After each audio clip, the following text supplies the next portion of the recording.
Somos podcast. Somos música. Somos noticias. Somos cultura joven. Somos Radio LED. Una nueva forma de entender la radio. Levanta la cortina País Productivo.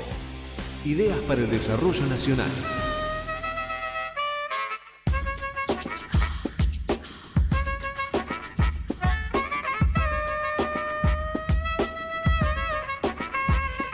Muy buenas tardes, bienvenidos y bienvenidas a País Productivo. ¿Qué tal? ¿Cómo están? ¿Cómo están ustedes? ¡Ay, qué semanita cargadísima! Lo tengo acá, Aldo, y le voy a hacer la pregunta ya. ¿Cómo estás, Aldo? ¿Cómo te sentís? Buen día, buenas tardes. Despierto, ¿no? No, sí, despierto. Sí, qué semana. Por Dios. Y todavía no terminó. Y todavía no terminó, pero bueno, como suelo decir, es jueves. Ya, un esfuercito más. Sé que es difícil ese ultimísimo tramo de la semana. Lo que pasa es que yo ya estoy pensando que viene el lunes. Ay, no hagas esto. Hay que pensar muy a corto plazo en este caso. No hagas esto, por favor, te lo pido. ¿El señor Aldo Lorruso tiene Tesla? No, me estaba riendo de lo que está en la pantalla ahora. Y sí. Sí, Dipu Tesla, Dipu en Tesla. la mira, estamos viendo en pantalla, sí. Habría que sancionarlo igual que al diputeta. Y ¿Qué es más obsceno? no, que claramente, en mi opinión, ese auto horroroso. Sí, pero que está arriba de los $300.000. $300.000, eso dicen. A ver, Tesla tiene algunos modelos que en términos de diseño, yo mucho, la verdad, que de cosas mecánicas no sé, pero entiendo que hay mejores modelos. Este sí tiene algo que es gritarle a la gente, acá estoy. Sí, acá Acá tengo estoy. todo esto. Existos. Claro. Y si puedo tener esto, puedo tener mucho más. Muchísimo Porque más. se me rompe una lamparita del diputesla.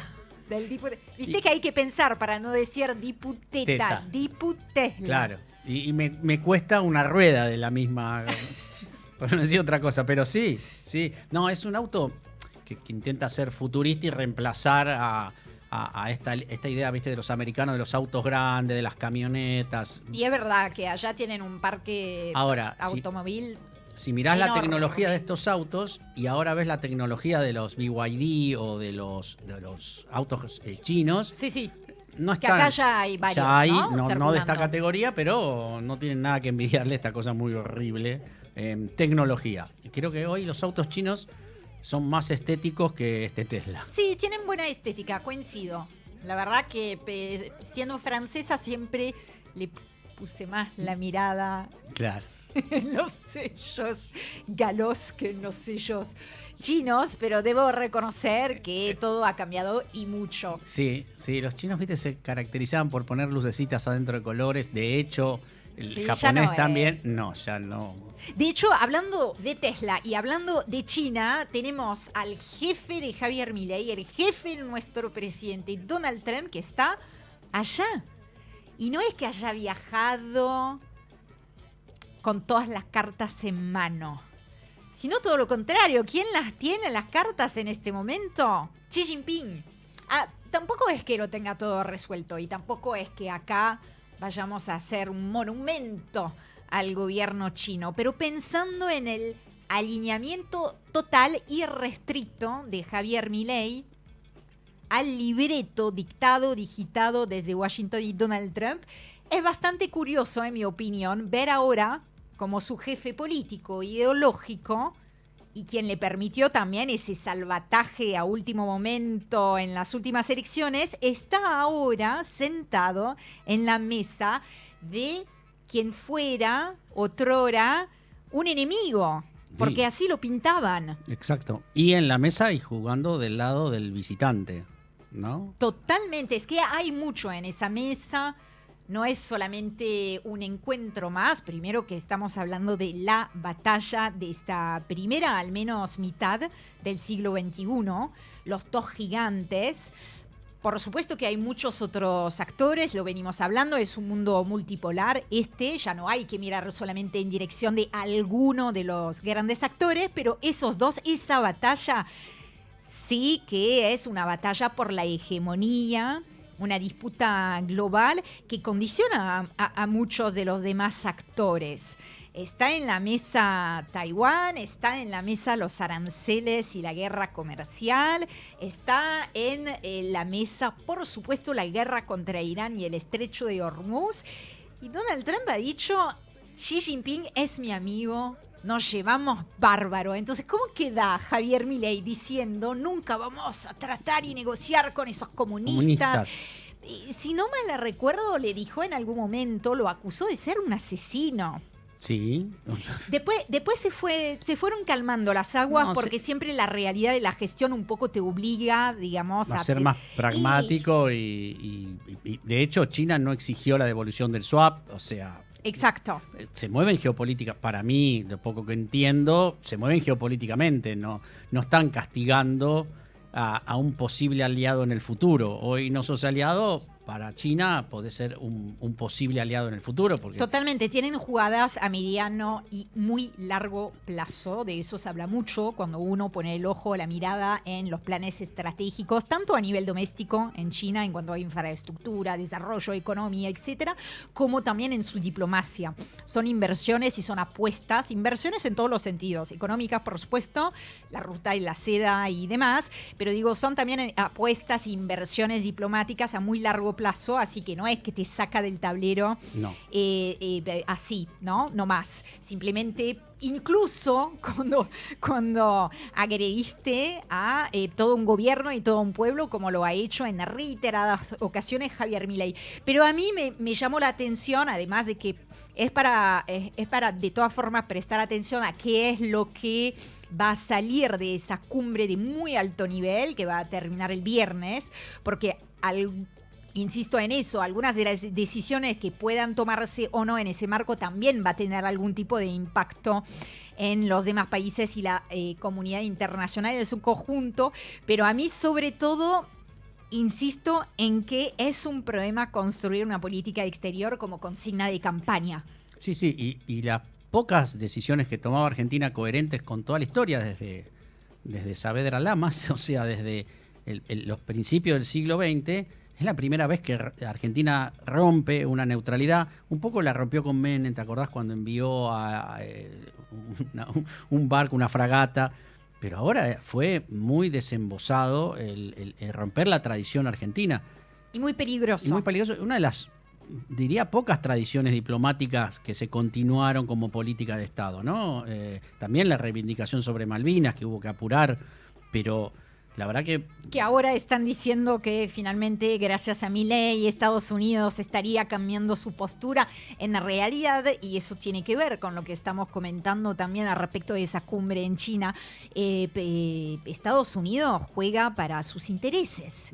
Que es como deberíamos jugar nosotros, o sea... También. Porque criticar a Estados Unidos, que juega para sus intereses, juega sobre la debilidad del otro.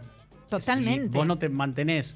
por lo menos en la posición de fortaleza que puedas tener. Lo ve Brasil, lo vio Bolivia durante mucho tiempo. Sí. Y hoy Bolivia, ni siquiera Bolivia está teniendo esa relación hoy con Estados Unidos, ¿no? Totalmente. Entonces hay coherencias dentro de las democracias. Pensamos que también las democracias sudamericanas en continuidad no son tan viejas. O sea, la continuidad democrática en América Latina empezó... Es bastante reciente sí, dentro de todo. Claro, sí. 83, 85, en los 90. Entonces, bueno, las tradiciones se van recreando, las buenas, y bueno, hay que construir puntos nuevos, ¿no?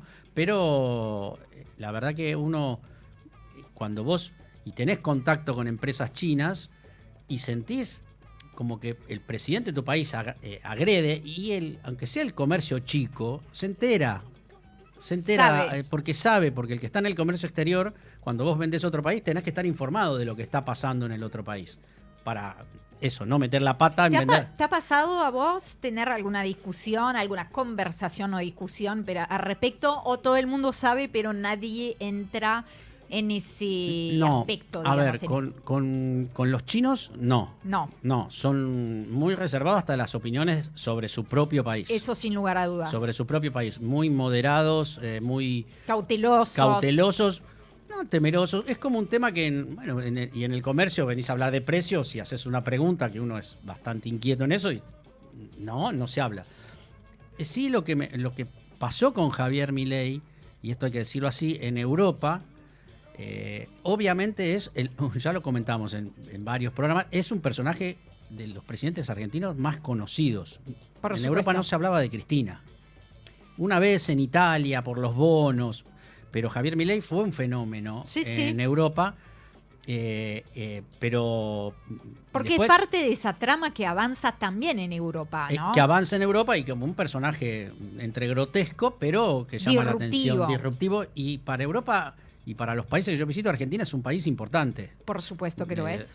Es más, hay confusiones con Brasil. De hecho, recién estos últimos años empiezan los europeos a reconocer que Brasil tiene una industria más importante que la Argentina.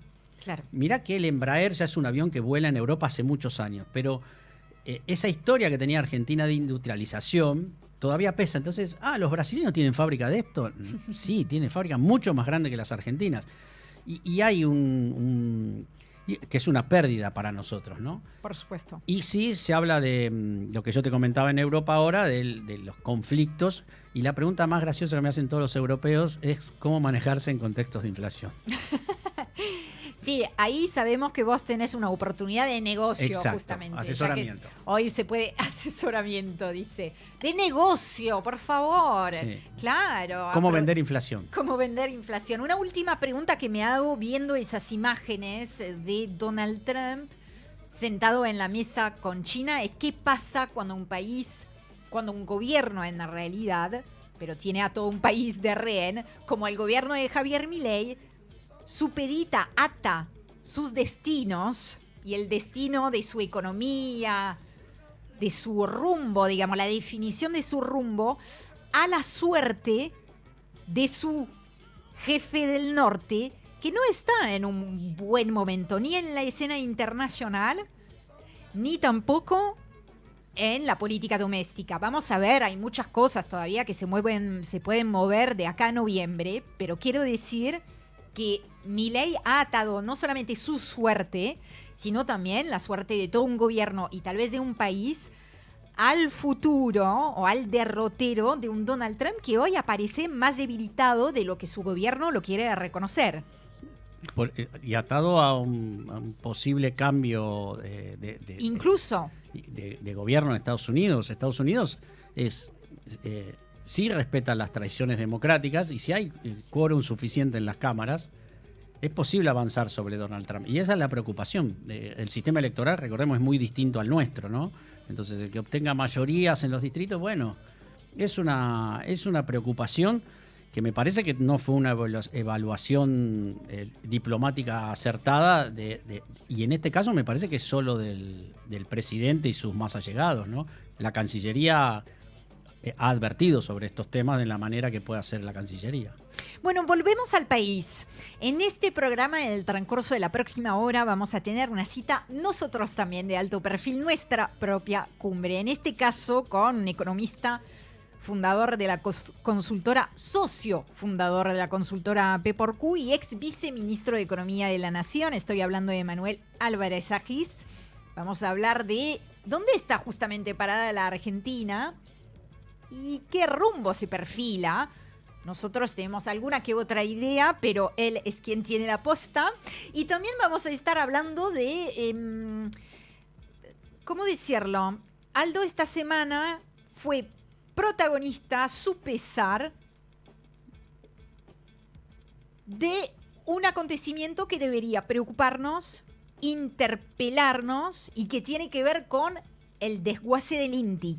Porque claro, el gobierno, mientras tanto, sigue avanzando y recortando capacidad productiva de todas las maneras posibles, incluido o incluso el desguace del INTI. Bueno, vos estuviste en un evento convocado esta semana. Se había convocado un evento con los mandos medios del INTI.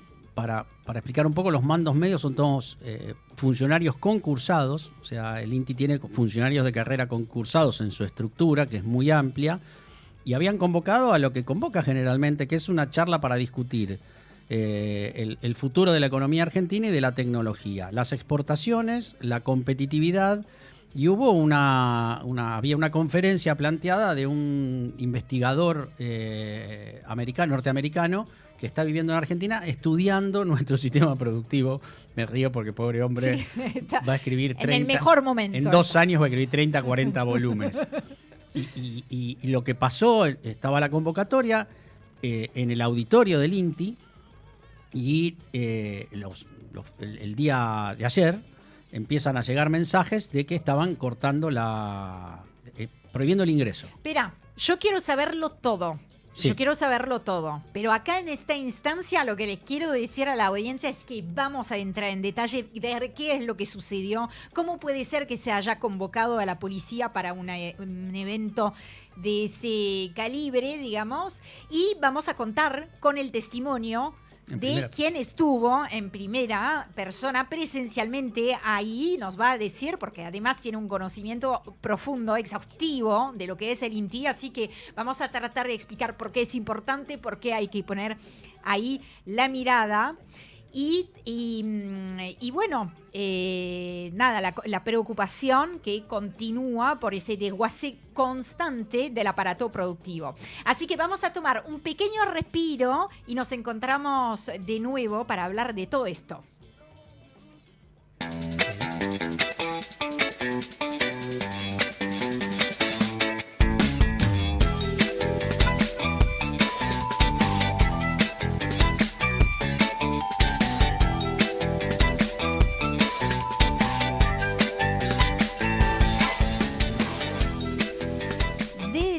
Archer brinda servicios de perforación y workover en Vaca Muerta y recientemente fue adjudicada con un contrato estratégico de YPF. Además, participa en proyectos especiales de perforación no convencional en Palermo Hike y en exploración de pozos profundos. Cuenta con equipos altamente capacitados y comprometidos con la seguridad, la eficiencia y el cuidado del ambiente. Conoce más en www.dls-archer.com.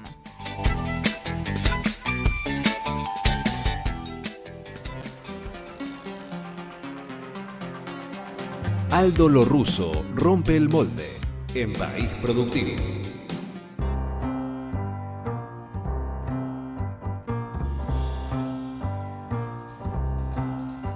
Ahora sí, lo interrumpí, queríamos saber más. El INTI convocó esta semana a empresarios e industriales, incluso a trabajadores, ¿no? A trabajadores, y sí, fue una convocatoria que te estaba contando, se iba a realizar en el auditorio. Hubo una preinscripción, a mí me habían invitado al panel de exportación, o sea, a exponer. Hubo una preinscripción, se inscribieron 300 empresarios y trabajadores. O sea, el auditorio iba a quedar chico, el auditorio es para unas 200 personas. Yo quiero contar algo, que para pedir el auditorio, cualquier autoridad que tenga a cargo un departamento o un área del INTI, lo pide al área de presidencia. El área de presidencia administrativamente te autoriza, con lo cual cuando se larga la convocatoria eso estaba autorizado. Después, como iba a ser más grande, se empieza a discutir si se hace en el comedor, que es más grande que el auditorio, y están las sillas. Nos sorprendimos ayer, empezó a circular mensajes de que estaban cerrando el INTI. Una cosa sorprendente, porque era un evento convocado para charlar sobre el futuro económico y cómo se inserta la industria, esta industria en el país, y debatir. Y fue una situación... Sí, no era ni siquiera, aunque no justificaría nada, pero digo, no era ni siquiera una medida de fuerza. No era una medida de fuerza. Convocatoria para pensar. No estaban los sindicatos convocando, por eso hago hincapié, estaban los mandos medios y los técnicos del INTI. No estaba la sindicalización, no era una protesta, no estaba planteada como protesta. Ya te digo, había un expositor de Estados Unidos. O sea, fue todo muy vergonzoso. Es la primera vez que le pasa a muchos industriales que contratan servicios del INTI que no pueden ingresar al instituto. O sea, si vos no eras o funcionario o trabajador o proveedor del INTI, no te dejaban ingresar. O sea, tenían la orden los de portería, que hoy el INTI está custodiado por la Gendarmería. Es un cambio, antes estaba la Federal, el INTI también tiene recursos internamente que necesitan custodia policial o de la Gendarmería. Por la sensibilidad. Por la decís, sensibilidad, de lo que está ahí. sí, de algunos elementos y seguridad. Entonces, pero bueno, estaba el portón de salida cerrado y dejaron un solo portón. Los primeros empresarios que llegaron se encontraron con que no podían entrar. Entonces los organizadores deciden hacer en el playón, o sea, no adentro del INTI, entre los dos portones, tienen dos portones como medidas de seguridad que se cierran durante la noche, en ese espacio, ¿no? Sería la salida. Sí. Y ahí se monta las mesas y bueno, se hace el evento. Ahí nomás.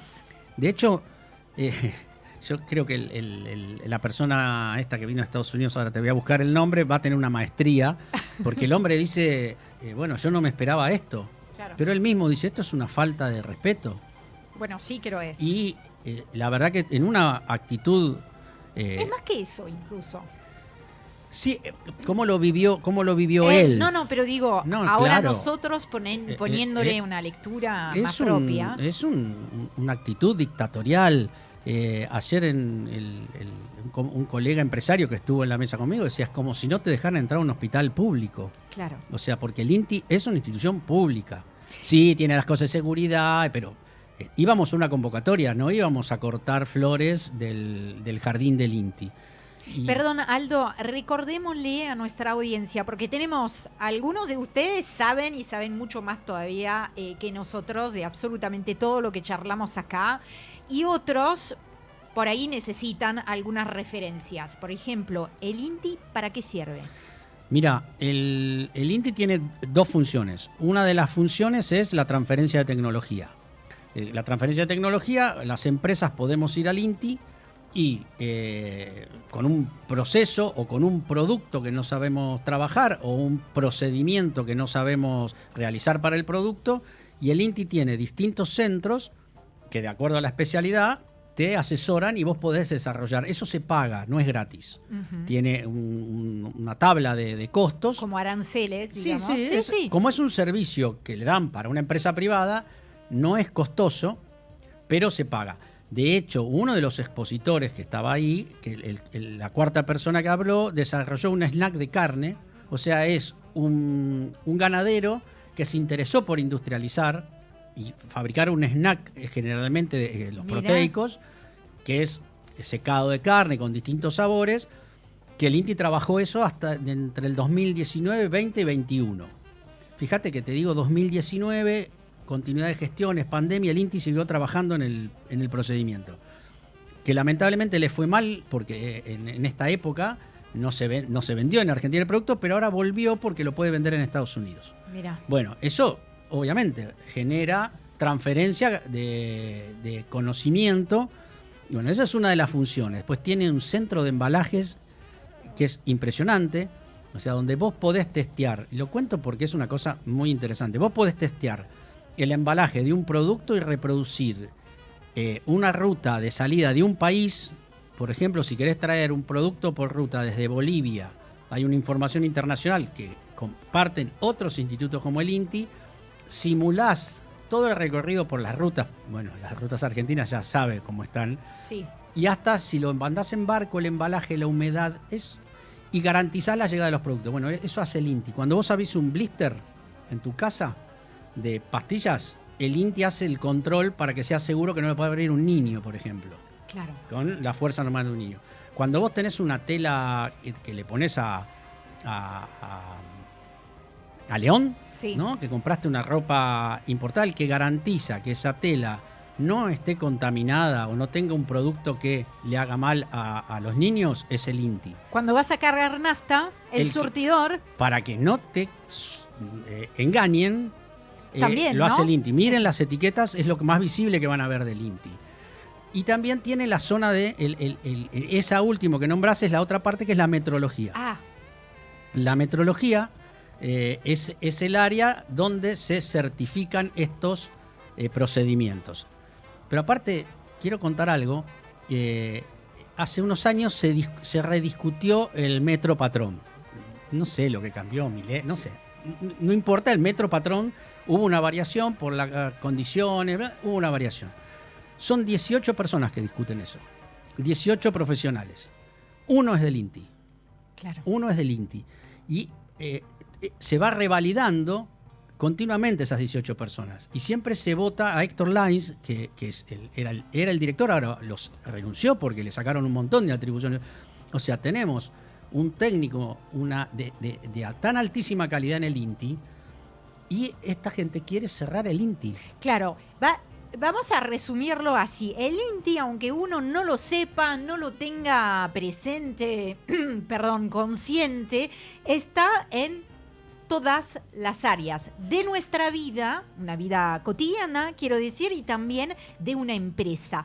Y entiendo yo, cuando te escucho, que también es un área clave para la exportación. Sí, sí. Que es medio ahí ya, le vemos como una contradicción. Este gobierno que pretende ser también una potencia exportadora, se está cortando las piernas. Uno de los motores de la economía para este gobierno es la minería.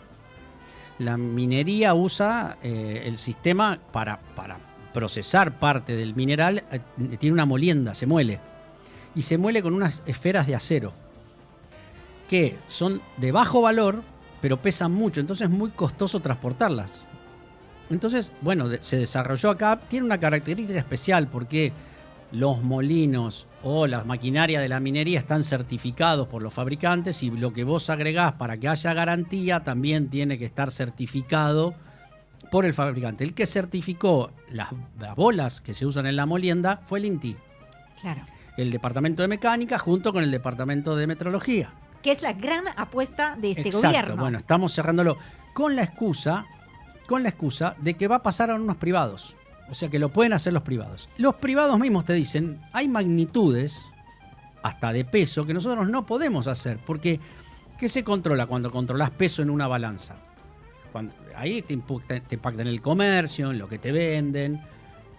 Hay cantidad de pesos que vos tenés que homologar con tamaños de pesas que solo las tiene el INTI. Claro. Que están en un sistema internacional. Bueno, habría que llamar a los especialistas, pero en la vida cotidiana está el INTI. Si un calefón o un termotanque, ¿viste los termotanques solares? Sí. Que se ponen. Bueno, eso Sí. está homologado en el INTI. Claro. Porque son muy peligrosos. Tienen unos vidrios adentro que pueden traer contaminación. Entonces el INTI los tenía que ir a probar. El señor Sturzenegger los llama. ¿Qué dice? ¿Qué Y dice el Sturzenegger señor? dice que eran trabas burocráticas para la industria. Claro. Podemos decir que algunas podrían ser, ¿sí? Seguramente todo sistema es mejorable. Exactamente. Todo sistema no es perfecto el sistema, era mejorable. Se quiere borrar el sistema. Bueno, es lo que vienen haciendo respecto de absolutamente todo lo que tenga que ver con industria, economía, pero incluso empresa. Todo lo que se les ocurra es siempre decir, la llanta está pinchada, no me funciona, voy a quemar el auto. Esta es la solución del gobierno, para con todo. Es increíble, y ya uno interpela al INTI acá en Migueletes, ¿no? En la General Paz. El INTI tiene más de 30 centros, tenía 30 centros regionales que ya fueron cerrados. O sea, el INTI es una institución federal. A mí lo que me preocupa, porque yo te lo junto con la marcha universitaria, ¿no? Sí.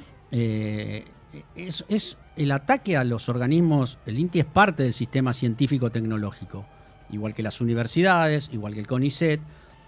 Pero vos fíjate, se ataca al INTI, se ataca al INTA, se atacan a las universidades, se ataca al CONICET y se ataca a la industria. Todos lugares donde se regenera el conocimiento también. En nuestras empresas, cualquier empresa, un trabajador está continuamente interactuando con conocimientos. Entonces, lo de la marcha universitaria, este evento del INTI, la verdad que a mi criterio fue un error político, porque Ori, no se iba a enterar nadie de que pasaba esto. Era una cosa más interna y terminó saliendo en todos los medios. Es un despropósito. Es un despropósito. No se entiende. No se entiende porque al final muchos empresarios no terminan yendo porque la gente tiene cierto temor y es razonable. Te cagan a palo a la marcha de los jubilados, ¿por qué no te cagarían a palo en el INTI? Éramos unos 50, 60 empresarios, que estaban, aparte el lugar también era más chico. Pero uno no entiende la desproporción, no entiende si es provocación, si es, bueno, hablemos de ese tema. No entiende la torpeza, no entiende la torpeza de cerrar el INTI. Tampoco entiende eso. Otro dato que recibí esta semana, el Instituto Nacional de Enseñanza Tecnológica, el INET, renunció la persona que tenía cargo del INET, que más o menos venía cumpliendo con el presupuesto para las escuelas técnicas, muy reducido, que era el exdirector de la Escuela Técnica de Techín. ¿Sí? Y renunció. Y hoy el organismo estuvo acéfalo casi 2 semanas. Otra vez, es el instituto que apoya con fondos y con el diseño curricular las escuelas técnicas. Claro. O sea, sí, las ramificaciones son hasta difíciles para quien no conoce bien el detalle, son difíciles de dimensionar. Yo te hago una preguntita. Ese día en particular del evento, policía en el lugar, empresarios sorprendidos, sin entender qué es lo que estaba pasando. ¿Hubo algún canal de comunicación con alguien del gobierno? No. ¿Algún funcionario, digamos, que venga a poner la cara a explicar qué es lo que estaba sucediendo? No, porque esto ya pasó durante el macrismo. El INTI tiene esta sede, este es el Centro Migueletes, y la oficina central del INTI, donde formalmente está la presidencia, está en el edificio de Catalinas. Uh-huh. Hay un piso ahí en el edificio de Catalinas. Ahí están las autoridades ahora, que no van a la institución, porque la institución tiene gremios fuertes y también tiene técnicos que protestan fuerte, entonces no se animan a ir a la institución. Hubo una orden a portería, o sea, hasta cobarde fue, ¿no? Porque podrías haber venido a dar la cara, por lo menos a nosotros que somos los usuarios del INTI, uno de los usuarios del INTI, y decirnos: Pasa esto, nos parece que esto es un acto político. En realidad sabemos que todo acto es político, pero eso se convirtió en un acto político. Es que todo también es político. Esta semana se habló mucho de eso, si la marcha universitaria era política.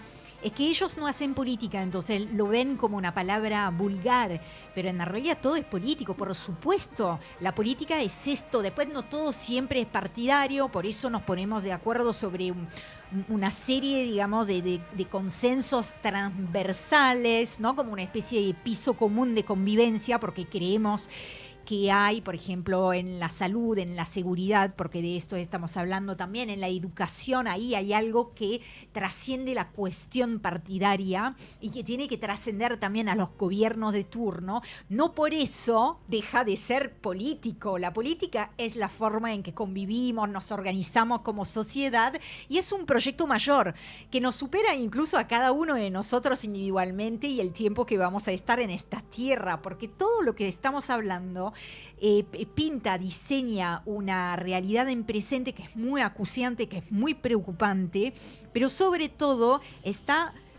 es un corset de cara al futuro, las posibilidades o no que va a tener este país de salir de la primarización, de hacerse un lugar en el mundo, con qué cartas, ¿no? Ya que al principio del programa hablábamos de las cartas con las que estaba o no viajando Donald Trump a China, con qué cartas se sienta en una mesa de negociación, la que fuera la Argentina. Bueno, de todo esto estamos hablando, de futuro. Entonces este gobierno, me parece, acá acabas de traer otro ejemplo, ¿no? Pero son tantos los ejemplos todas las semanas que nos da este gobierno, que no solamente tiene un proyecto en presente, sino que está secuestrando la posibilidad de un futuro.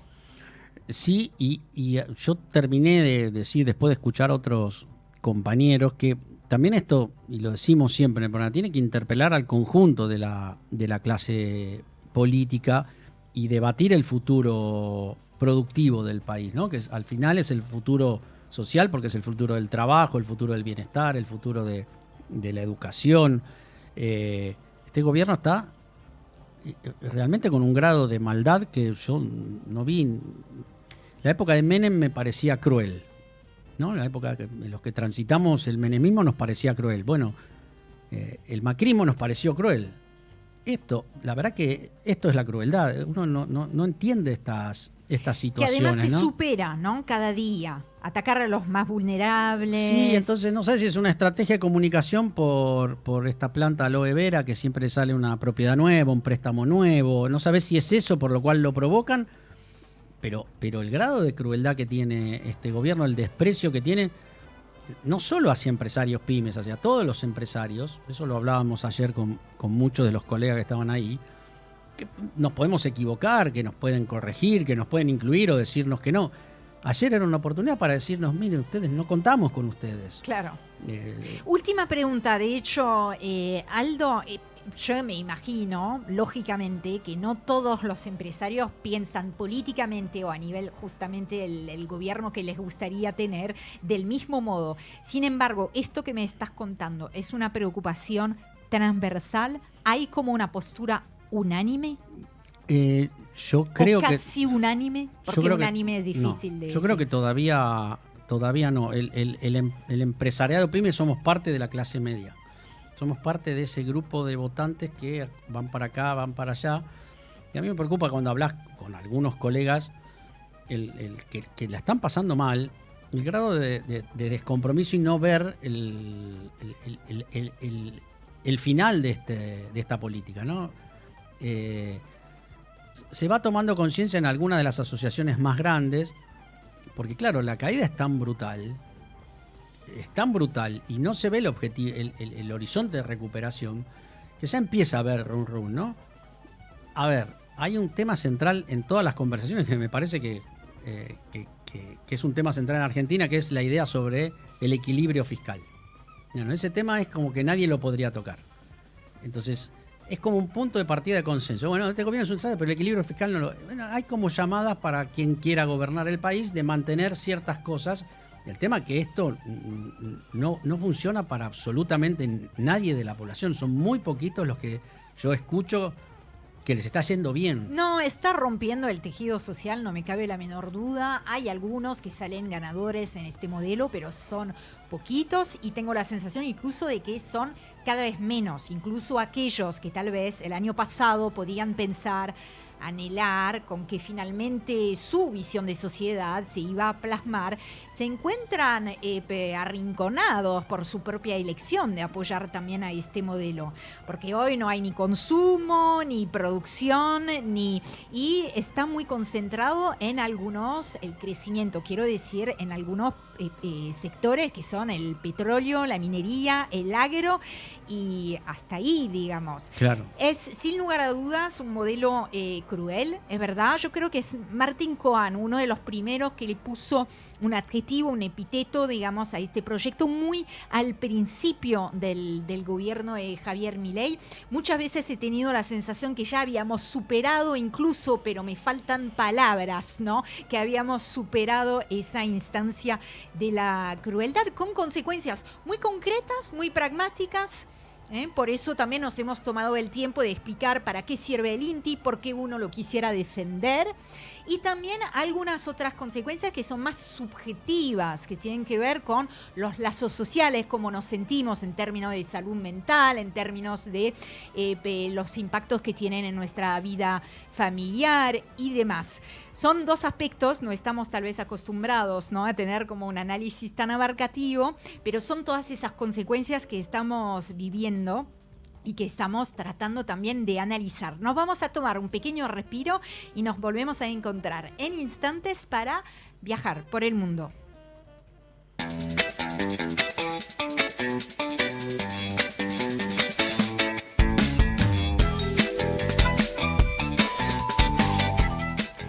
Si buscas un lugar para desconectarte del ruido y conectar con la naturaleza, Carmen de Areco te espera.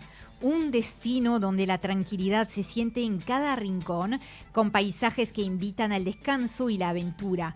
Vení a disfrutar del aire puro, de la hospitalidad de su gente y de una experiencia única en el corazón de la provincia. Carmen de Areco, donde el tiempo se vive diferente. Te estamos esperando.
País Productivo. Hecho en Argentina.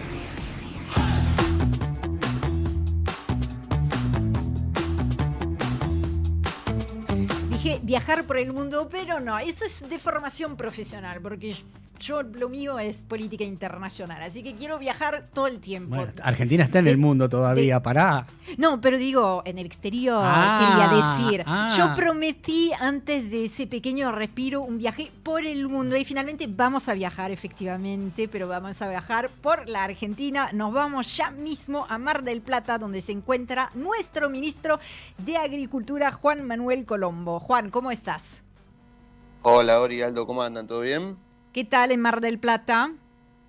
Acá estamos, en Mar del Plata, estamos en el Sheraton, en el Hotel Sheraton. No me estoy quedando a dormir en el Sheraton, eso que quede claro, sino que estamos en el Congreso A Todo Trigo, que es un congreso que se hace cada 2 años y que, digamos, está en la antesala de lo que es la campaña fina, ¿no? La campaña de trigo y de cebada, que está a menos de un mes de empezar a sembrarse, y más o menos se va definiendo, el sector va dando las discusiones que se tienen que dar en un momento de definiciones, ¿no? Estamos en un contexto donde los números del trigo y de la cebada se presentan muy ajustados, los márgenes están demasiado ajustados por un incremento, ya lo venimos hablando en programas anteriores, un incremento en el precio de los insumos, un incremento, digamos, en los costos productivos, si bien hay discusiones que van por otro lado también aquí en A Todo Trigo, pero bueno, se conocieron las primeras estimaciones oficiales de la Bolsa de Cereales de Buenos Aires sobre qué se espera para la próxima campaña.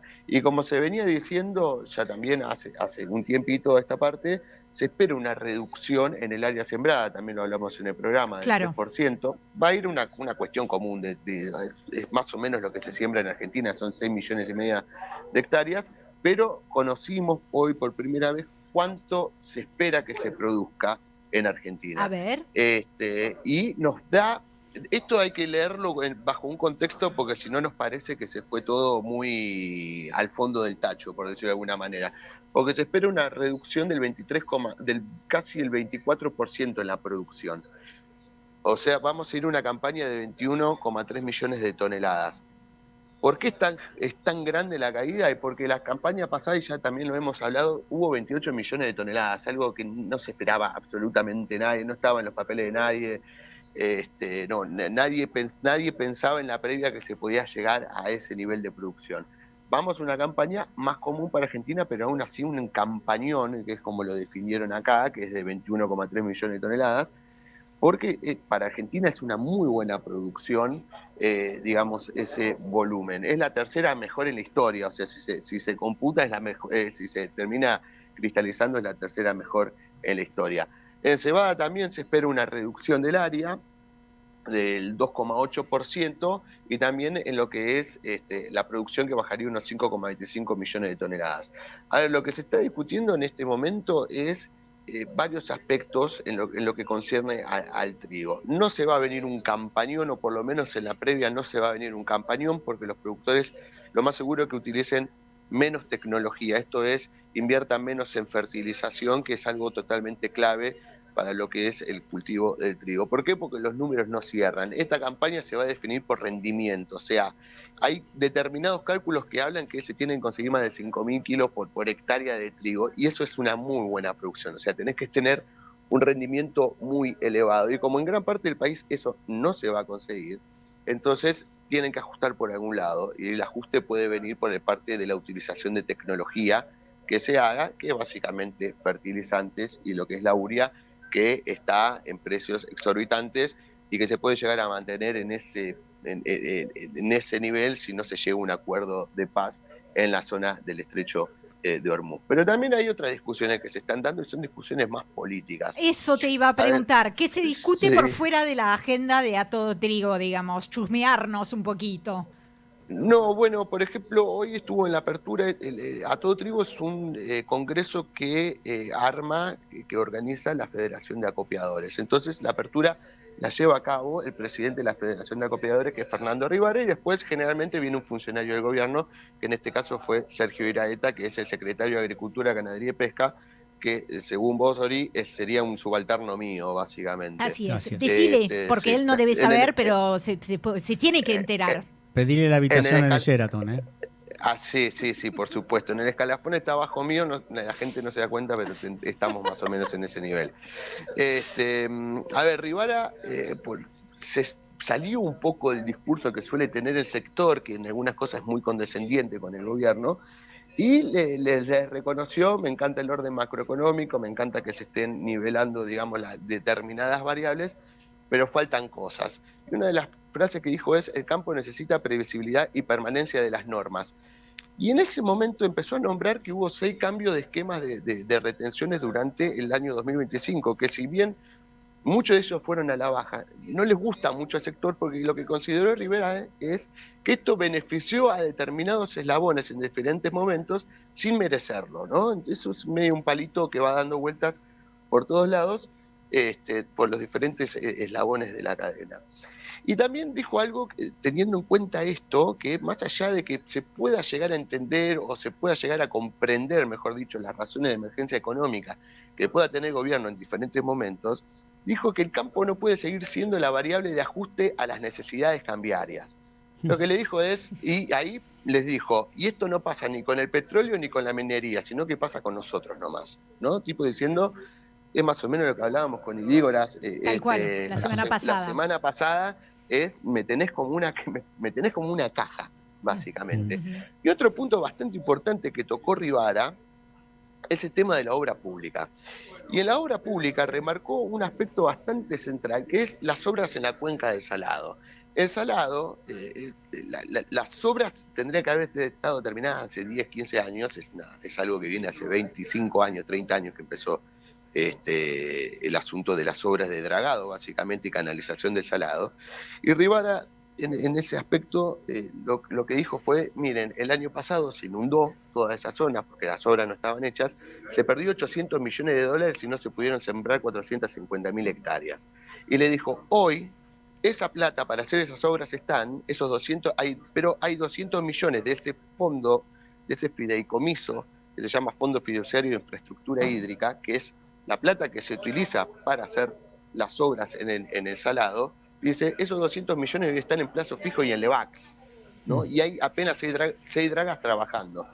Básicamente lo que están diciendo, no están haciendo las obras, claro. Las paralizaron, las retomaron y no las están haciendo.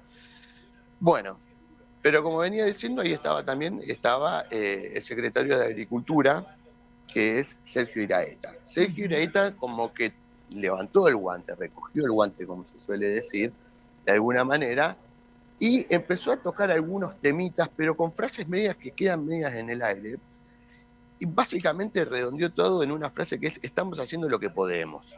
O sea, la política agropecuaria del gobierno se basa en hacer básicamente lo que se pueda. Y en un momento tuvo un acto digamos, de honestidad brutal, en el sentido que dijo, miren, yo me siento, todo esto que ustedes me dicen, yo me siento todos los jueves con Caputo, le muestro los números, pero ahí también está el secretario de Finanzas, y ahí también está otros intereses dando vuelta, y bueno, se hace lo que se puede en base a mantener el superávit fiscal, las cuentas en orden.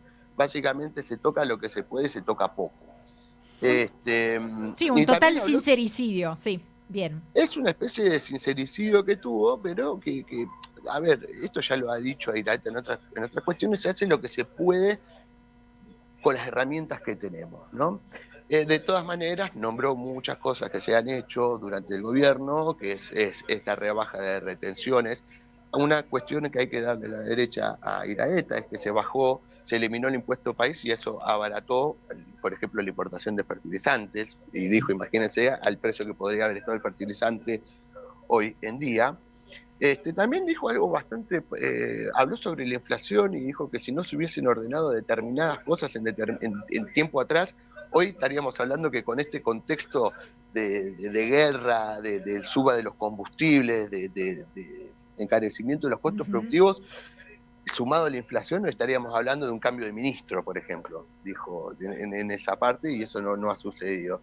Y finalizó Iraeta, también dijo de la obra pública y fue al discurso que tiene el gobierno. La obra pública se paró porque iba todo a parar a la corrupción. La cuestión es que Rivara no le dijo eso, sino Rivara le dijo, tenés la plata y no la estás ejecutando. O sea, Claro. si ya hay un acto de corrupción va a ser un problema tuyo, ¿me entendés? Y sí.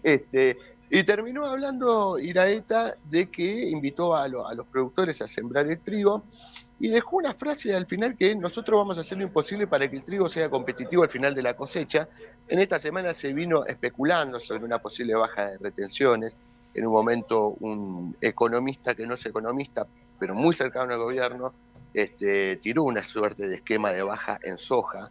Hay que ver si después se termina concretándose.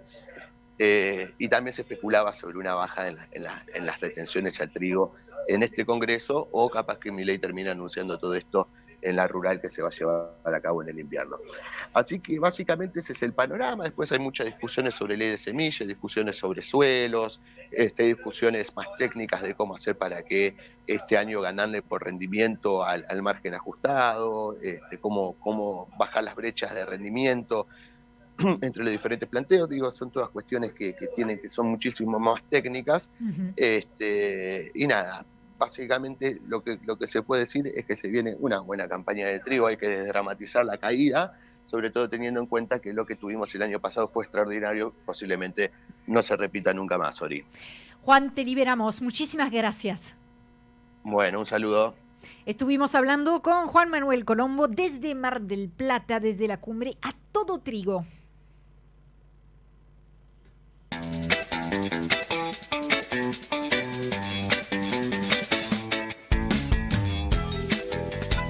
Grupo GR vuelve a sacudir el mercado. Lanza el evento AgroTD 360 con grandes descuentos en maquinaria nueva, remate de usados y financiamiento en el lote. Tras bajar 42% los precios en Expo Agro 2025 y regalar un tractor con la compra de cada sembradora en Expo Agro 2026, el grupo prepara su próxima jugada con un evento exclusivo durante los días 10 y 11 de junio en Carmen de Areco. La promesa: se podrá probar la maquinaria a campo, comprar tecnologías y cerrar las operaciones en el momento con el mejor precio del año.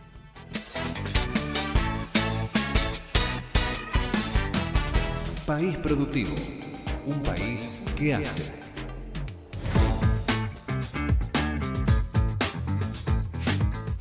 Acá tenemos un pacto de sinceridad y honestidad con nuestra audiencia, porque lo hemos anunciado en el inicio de este programa, pero como habrán constatado, no sucedió. Esperábamos hablar con Emanuel Álvarez Agis, economista, ex viceministro de Economía de la Nación. Tuvo un imprevisto, una contingencia de orden personal, nada grave, no estamos acá diciendo nada grave, simplemente no se pudo dar la cumbre. Al igual que Donald Trump está en una cumbre con Xi Jinping, nosotros queríamos tener nuestra propia cumbre. Igual hemos tenido una cumbre inesperada porque estaba muy atareado Juan Manuel Colombo en Mar del Plata, sin tiempo para poder participar, y finalmente encontró cómo hacerse un huequito. También hemos tenido una crónica de lujo en primera persona de lo que sucedió esta semana en el INTI, que es un tema al que le vamos a dar seguimiento. Ya le venimos dando seguimiento. Obviamente son tantos los temas en agenda que no todas las semanas lo mencionamos, pero sí siempre tenemos un ojo atento a lo que allí está sucediendo. Y tratamos de pasarla bien. A pesar de los imprevistos, acá se resuelve todo. Acá se resuelve. Como cuando se rompe una máquina, hay que ponerla en marcha de vuelta, bueno, y seguimos sacando tornillos. Mira, que hay uno acá que sabe, ¿eh? Exactamente. De llegar temprano a la fábrica y de repente no te funciona la máquina que justo necesitabas para llegar a tiempo para tal o cual entrega. Se cayó el servidor y no funciona. Agarren los papeles de vuelta. No hay problema. Así que todo se puede resolver. Igual, una sola cosa, la verdad que el relato de Juan, perdón, que me quedó esto, parecía que al gobierno no le importa ningún sector, nada, ni siquiera el agro. Es una cosa que ya lo escuchamos el otro día Sí. y ahora Juan lo vuelve a Bueno, y ratificar. Dígoras, por ejemplo, que no se puede sospechar de que sea kirchnerista, No. digo, ¿no? Como uno de los argumentos que siempre utiliza el gobierno para justificarlo todo, el riesgo Cuca, bueno, también ha dicho dónde está la infraestructura. Claro, no. Nosotros queremos producir, pero no ser solamente proveedor de materia prima, ¿no? Dijo. De hecho, voy a aprovechar este comentario porque ya nos estamos quedando sin tiempo para decirles que esta entrevista a la que nos estamos refiriendo con Dígoras la pueden encontrar en nuestro canal de YouTube. Bueno, hoy no fue el programa que esperábamos, pero igual sacamos un buen programa. Le pueden poner me gusta, le pueden también poner, hacer clic en la campanita de YouTube, así se convierten en suscriptor. No les estamos pidiendo plata, es una forma simplemente de armar una comunidad y de compartir entre todos estos contenidos que todas las semanas vamos haciendo en este país productivo. Una ronda de agradecimientos para Paula Varela en producción y coordinación de aire, a Nicolás Cabrera en la puesta al aire, operación audiovisual, por supuesto a Juan Manuel Colombo que estuvo con nosotros, Hernán Di Velo que siempre nos está no solamente escuchando, sino que participa de este equipo. Y también te voy a agradecer a vos, Aldo, Gracias, simplemente. Gracias, me lo merezco. La verdad, muy buena crónica Gracias. la tuya. Sí, en el frente de batalla estuve. Y a todos ustedes que nos acompañan, que se suman a la comunidad, muchas gracias también. Nos volvemos a encontrar el jueves de la semana que viene a las 18. ¡Chao! Somos Radio en Vivo. Somos podcast. Somos música. Somos noticias. Somos cultura joven. Somos Radio LED. Una